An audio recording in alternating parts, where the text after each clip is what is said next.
40 anyos na lalaking may kapansanan, pumapasok bilang grade 1.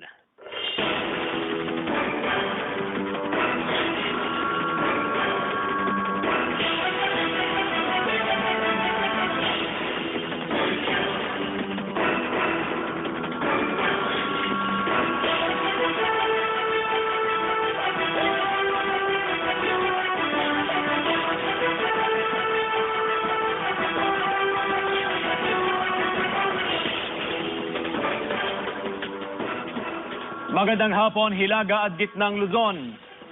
Unicolor Ordinance para sa mga pumapasadang tricycle sa Dagupan City, hindi umano na ipapatupad ng maayos. Pero itinanggi ng otoridad ang aligasyon. Yan ang balitang tinutukan live ni Jasmine Gabriel. Jasmine. CJ, matagal nang umiiral ang Unicolor Ordinance dito nga yan sa may Dagupan City. Kaya naman panawagan ng FATODAG na sana walang exempted sa implementasyon ng ordinansa.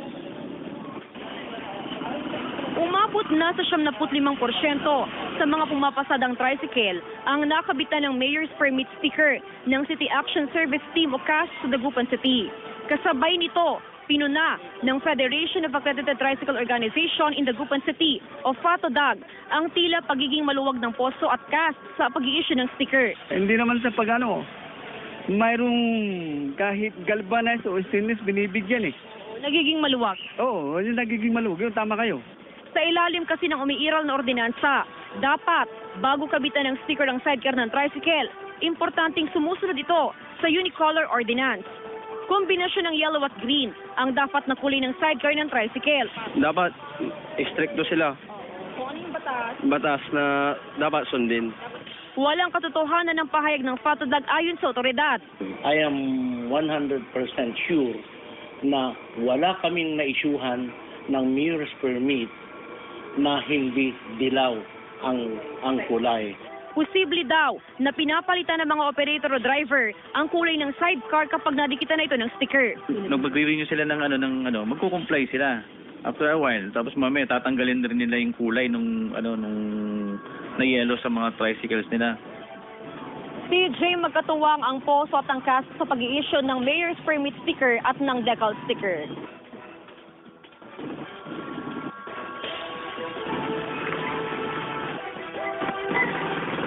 Maraming salamat, Jasmine Gabriel.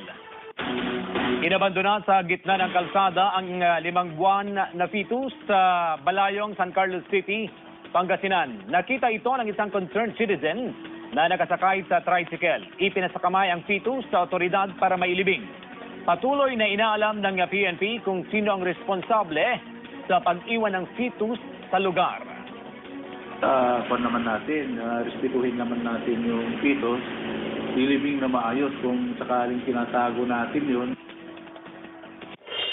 Kakulangan ng road signages lalong nagpabigat sa daloy ng trapiko sa Mangaldan, Pangasinan.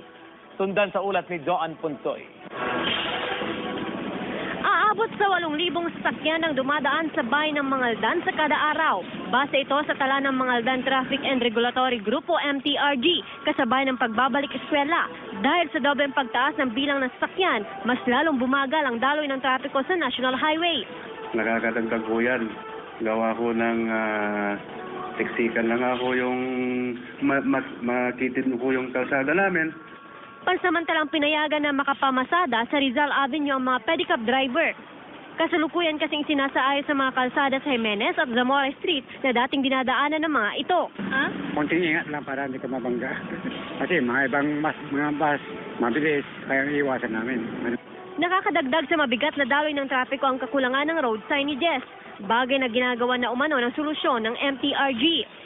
Actually, nakahanda yung signages at ongoing po yung pag-imprinta para doon sa mga traffic signages namin. At ito nga ho, nakahanda na rin po yung nakalatag na ho. Nagdagdag na rin ang tauhan ng MTRG para magmando ng daloy ng trapiko sa bayan. John Punsoy naghahatid ng Balitang Amyanan. 40 anyos na lalaking may kapansanan, pumapasok bilang grade 1 sa Lawag City, Ilocos Norte. Tayo na't ma-inspire sa report. Hindi hadlang ang kapansanan sa 40 anyos na lalaki para ipagpatuloy ang kanyang pag-aaral sa Laubag City, Ilocos Norte. Hirap mang maglakad si Jay Calivoso pero pursigido itong makapagtapos. Sa ikalawang araw ng klase sa Omorosa Elementary School, marunong na si Jay na isulat ang kanyang pangalan. Kaya kung mati dadal na sir, may roroman sir. Bagamat hirap magsulat si Jay, hindi ito pinanghinaan ng loob dahil sa kagustuhang matuto. Maaga umano itong naulila ng magulang kaya ngayon lang siya nakapag-aral. Dati umanong tagahatid lang ng mga mag-aaral si Jay, pero ngayon, kasabay na niya ang mga ito sa pagpasok sa eskwelahan. Hanga naman ang pamunuan ng kanilang eskwelahan sa kanyang determinasyon at sipag para makapagtapos ng pag-aaral. Hindi niya inalintana ang kanyang kalagayang pisikal, kundi ang kanyang marugdog na pagtanggap sa pagkamit ng edukasyon sa kanyang sarili ay isang nakapahalagang inspirasyon sa amin lahat. Michael Season, naghahatid ng Balitang Amyanan. Nagupenyong OFW na iligtas mula sa pagmamalupit ng kanyang amo sa Abu Dhabi. Tutukan sa ulat ni Jasmine Gabriel. Masaya at balik na sa normal ang buhay ni Evelyn Rivo matapos itong mailigtas mula sa pagmamalupit ng kanyang amo sa Abu Dhabi. Kwento nito, wala naman daw naging problema nang magsimula siya sa trabaho. Pero pagkaraan ng 3 buwan, saka raw siya nakaranas ng pagmamalupit ng kanyang amo. Kunting kamali lang, ma'am. Sampal. Kung magsasalita naman ako na magsabi ng katotohanan yung mga kamali namin, kung magsasalita ako, sabi niya huwag ka nang magsalita, sabing ganun. Tapos sasabunutan. Bukod sa pananakit, gutom rin daw ang inabot niya sa Abu Dhabi. Kung minsan hindi kami nag-uumagahan, ma'am. Kasi nga po, tinapay lang po kung minsan wala naman silang natitirang tinapay, ma'am. Sa pakikipag-ugnayan ng kanyang mga kaanak sa lokal na pamahalaan ng Dagupan, nasa gipat nakauwi si Evelyn. Masaya, madam, nakauwi na sila dito na walang nangyari sa kanila. Ngayong taon, 10 Dagupenyong OFW na ang nai-report na minaltrato ng kanilang mga employer. 8 sa mga ito ang napauwi na ng lokal na pamahalaan. Let's do away from applying na as household service provider sa mga countries na yon. Kasi hindi natin talaga alam kung anong kahinatnan natin doon. Jasmine Gabriel, naghahatid ng Balitang Amyanan. Kakulangan ng guro para sa senior high school, problema ng ilang dibisyon ng paaralan sa Pangasinan. My live report si Alfie Tulagan. Alfie! Yes, CJ, sa pagsisimula nga ng senior high school program ay kinailangan din ng mga bagong senior high school teacher. Pero sa libo-libong mga aplikante, kakunti lamang yung pumasa. Sa mahigit 2,000 aplikante ng senior high school program sa DepEd Pangasinan 1 Division, 560 item position ang kinailangang punan. Pero nasa mahigit 400 lang ang na-hire kahit binabaan na raw ang passing rate ng mga aplikante. Guidelines are very strict in a sense that we can only calibrate up to the 65 to 69.9% from the given 70 passing score.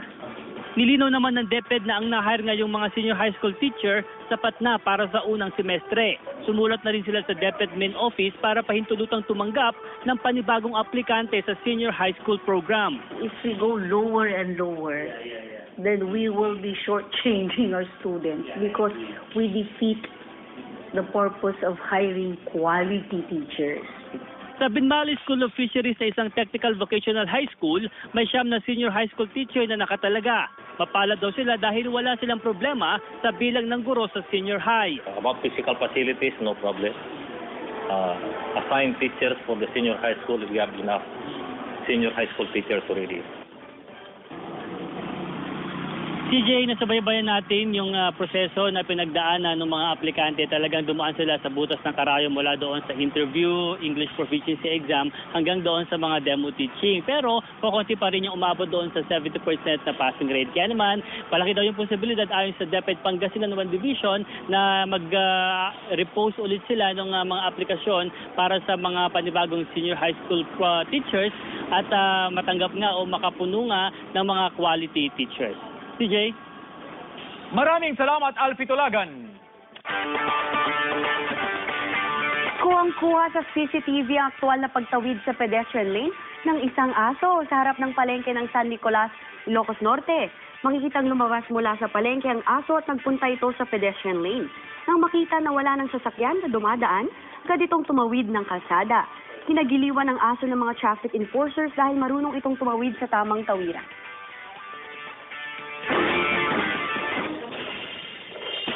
Samut-saring basura nagkalat sa Pantal River sa Dagupan City. May ulat si Jasmine Gabriel. Araw-araw nililinis ni Nanay Glenda ang silungan ng kanyang bahay dahil sa sandamakmak na basurang nakalutang sa Pantal River sa Dagupan City. Nagiging problema niya ito dahil madalas nangangamoy ang basura sa ilog. Marumi talaga, kaso lang kaming magawa. Baho, lalo pag mayroong patay ng mga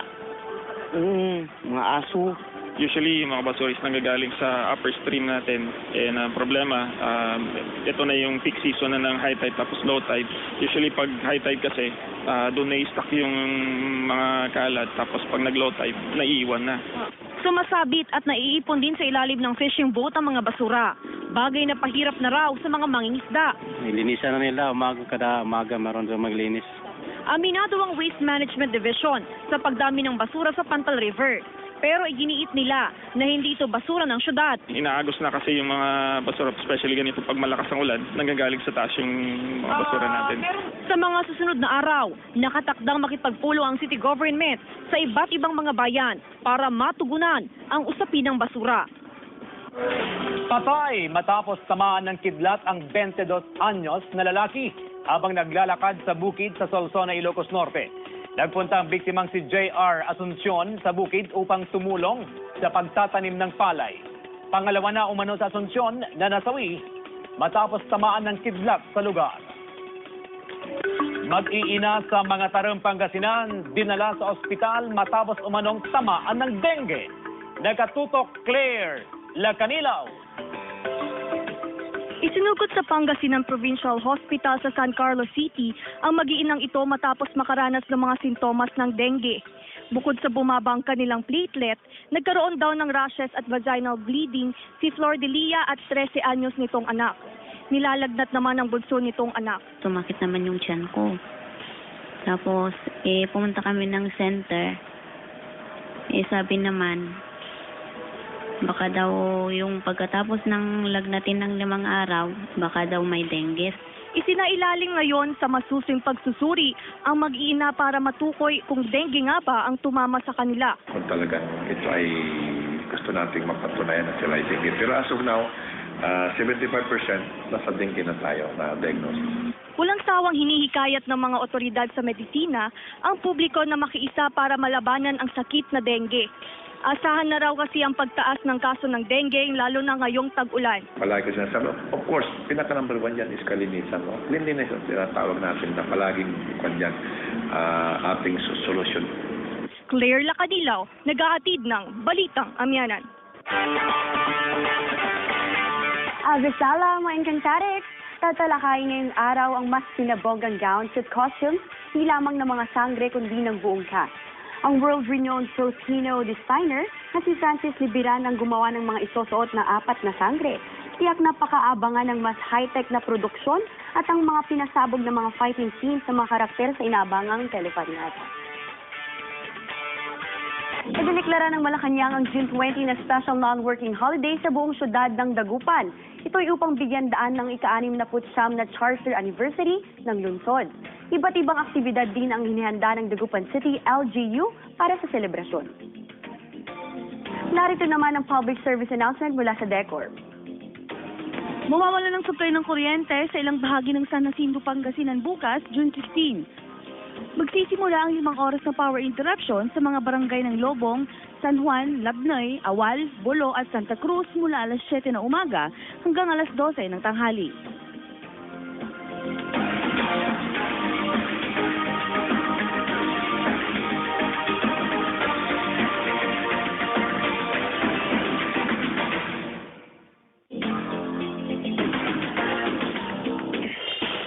At yan mga kapuso ang mga balitang hatid ng tropa ng katotohanan. Kasama si Faye Centeno. Ako po si CJ Torida at ito ang Balitang Amyanan!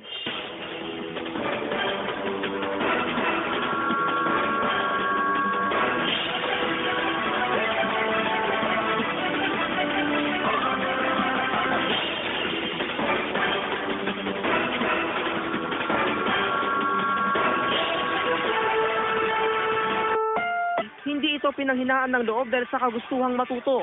Maaga umano itong naulila ng magulang kaya ngayon lang siya nakapag-aral. Dati umanong tagahatid lang ng mga mag-aaral si Jay, pero ngayon kasabay na niya ang mga ito sa pagpasok sa eskwelahan.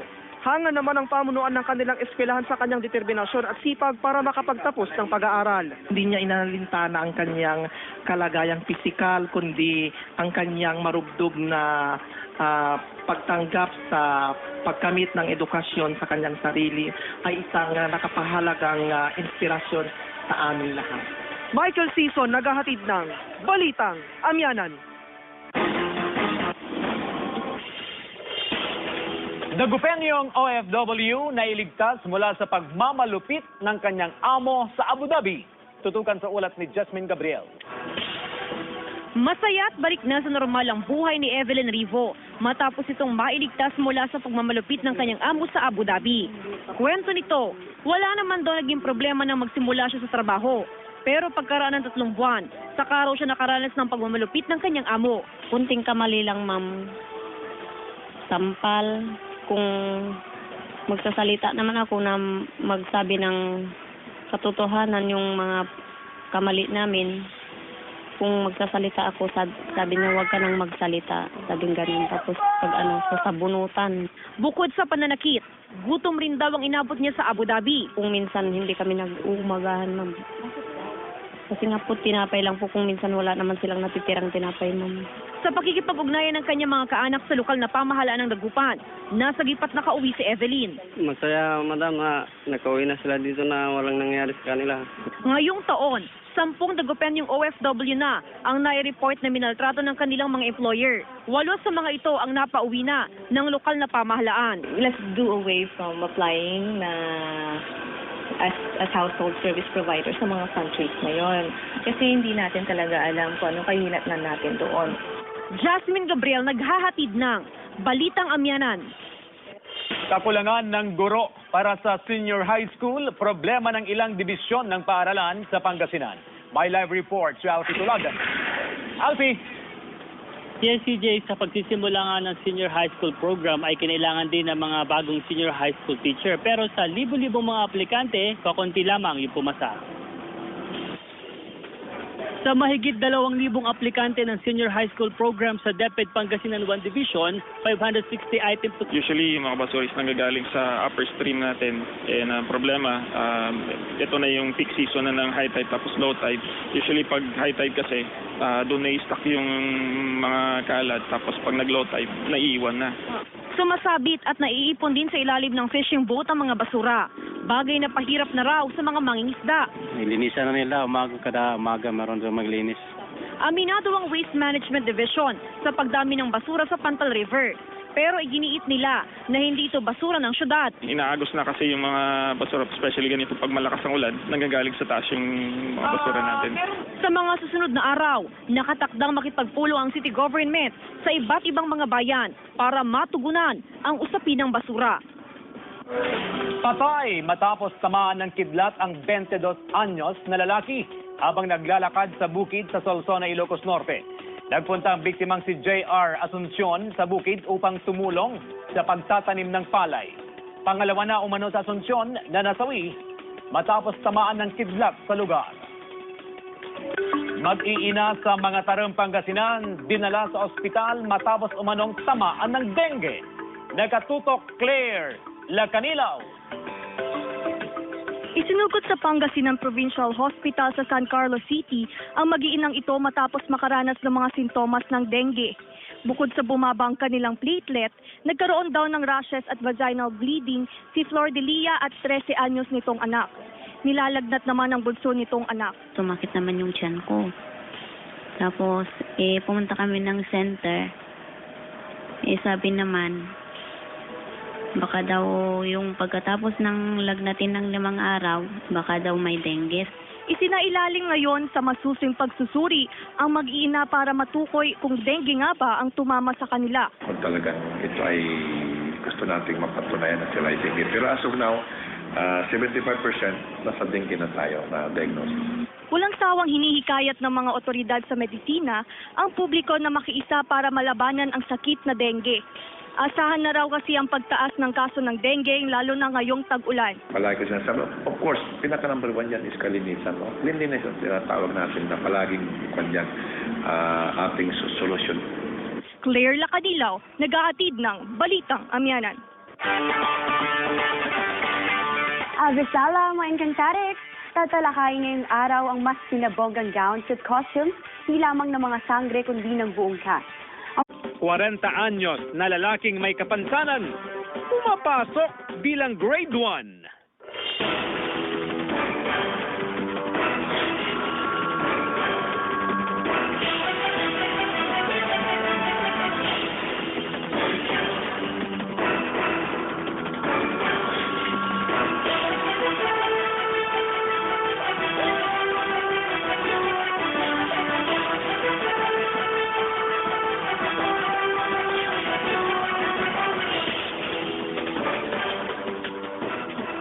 Magandang hapon, Hilaga at Gitnang Luzon.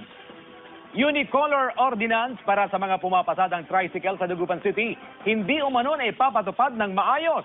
Pero itinanggi ng otoridad ang aligasyon. Yan ang balitang tinutukan live ni Jasmine Gabriel. Jasmine! CJ, matagal nang umiiral ang Unicolor Ordinance dito nga yan sa may Dagupan City. Kaya naman panawagan ng FATODAG na sana walang exempted sa implementasyon ng ordinansa. Umabot na sa 75% sa mga pumapasadang tricycle ang nakabitan ng Mayor's Permit sticker ng City Action Service Team o CAS sa Dagupan City. Kasabay nito, pinuna ng Federation of Accredited Tricycle Organization in Dagupan City o FATODAG ang tila pagiging maluwag ng poso at CAS sa pag-i-issue ng sticker. Hindi naman sa pagano, mayroong kahit galvanized o stainless binibigyan eh. Nagiging maluwag? Oo, yung nagiging maluwag. Yung tama kayo. Sa ilalim kasi ng umiiral na ordinansa, dapat bago kabitan ng sticker ng sidecar ng tricycle, importanteng sumusunod ito sa Unicolor Ordinance.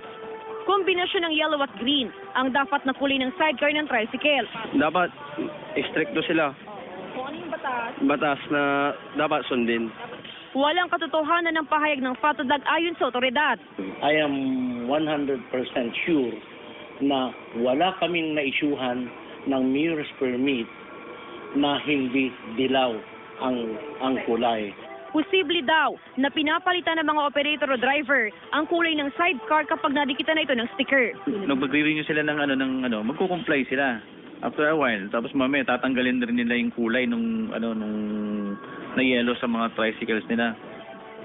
CJ, magkatuwang ang poso at ang CAS sa pag-i-issue ng Mayor's Permit sticker at ng decal sticker.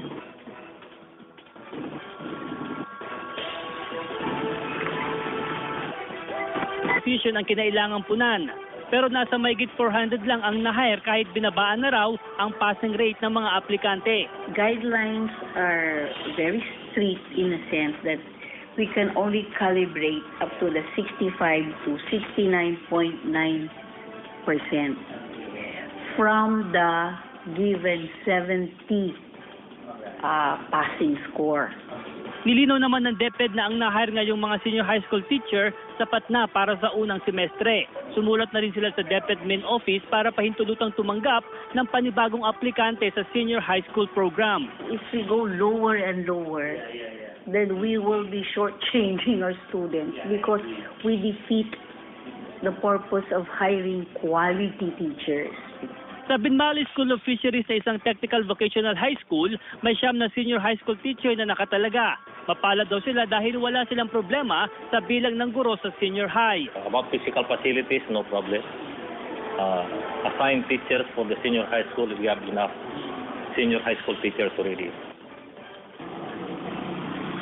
CJ, nasabaybayan natin yung proseso na pinagdaanan ng mga aplikante. Talagang dumaan sila sa butas ng karayom mula doon sa interview, English proficiency exam, hanggang doon sa mga demo teaching. Pero kukunti pa rin yung umabot doon sa 70% na passing rate. Kaya naman, palaki daw yung posibilidad ayon sa DepEd Pangasinan 1 Division na mag-repose ulit sila ng mga aplikasyon para sa mga panibagong senior high school teachers at matanggap nga o makapuno nga ng mga quality teachers.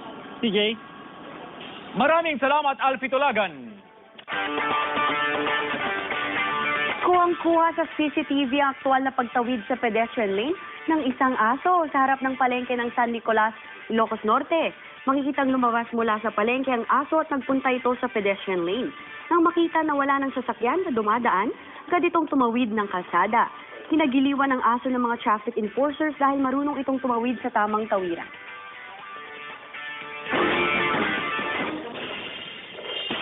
Samut-saring basura nagkalat sa Pantal River sa Dagupan City.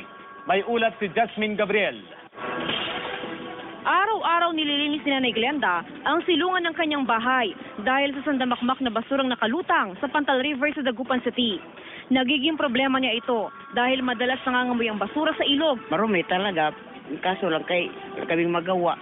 Baho, lalo pag mayroong patay ng mga aso.